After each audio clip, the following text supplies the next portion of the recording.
लेकिन रास्ता, जीवन का रास्ता इस तरह से होना चाहिए, तब हमारा जीवन सफल हो सकता है। हमारे धर्म का उद्देश्य या हमारे जीवन का उद्देश्य ही हमारा धर्म है। वो धर्म क्या है? वो धर्म ये है कि हम अपने जीवन को सरल और सुसंस्कृत और शिक्षित बनाकर समाज का उद्धार करें, यही हमारा धर्म है।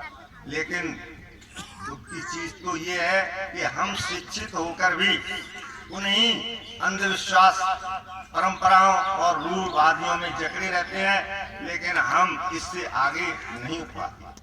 हमने देखा है कि हमारे बहुत से साथी और बुजुर्ग और यहाँ तक के छोटे जो बच्चे होते हैं, उनमें भी वही भावनाएं, कुंठित भावनाएं संग्रहित रहती हैं और वो समाज से बिल्कुल ऊपर नहीं उठ सकते। तो हमें धर्म का रास्ता चुनना है। अपने भविष्य के लिए हम वो रास्ता चुनें जिससे हमारा कल्याण हो, और कल्याण होने के लिए हमें अपने विवेक पर ही अपना रास्ता तय करना होता है। लेकिन हमारे समाज सुधारक, हमारे क्रांतिकारी, हमारे धर्मगुरु हमें समय समय पर आगाह करते रहे हैं, लेकिन हमने सुना है, लेकिन उन सुन करके उसको वहीं छोड़ दिया, उस पर विचार नहीं किया, उस पर मनन नहीं किया, और हम वहां के वहीं पर गए। आजादी को मिले हुए लगभग 100 वर्ष होने जा रहे हैं, लेकिन क्या हम आजाद हैं? अपने मन में विचार करिए, क्या हम आजाद हैं? अब भी हम आजाद नहीं हैं, हमारा मन गुलाम है। ये क्या है गुलामी?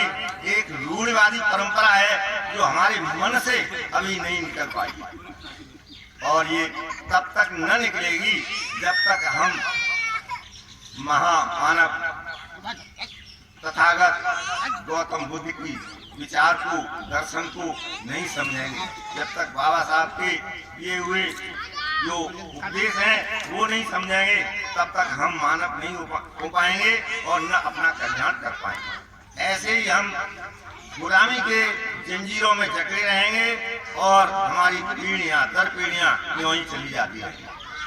आज समय आ गया है हमारे जगने का, और जगने का काम हमारे जैसे ये हमारे मंडल वाले हैं, आपको जगाने आए हैं। जग कर और हमें समझना पड़ेगा कि हम कहाँ पर हैं।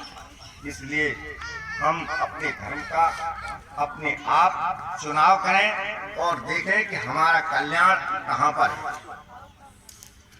बाबा साहब ने हमें संकेत दिया है, वो संकेत यही है कि हम अपने जीवन का कल्याण चाहते हैं, तो हम तथागत गौतम बुद्ध के जो बताए हुए पंचशील और जो उनके आचरण उपदेश हैं उनको ग्रहित करें और उनका अनुपालन करें और अपने जीवन को सरल बनाएं।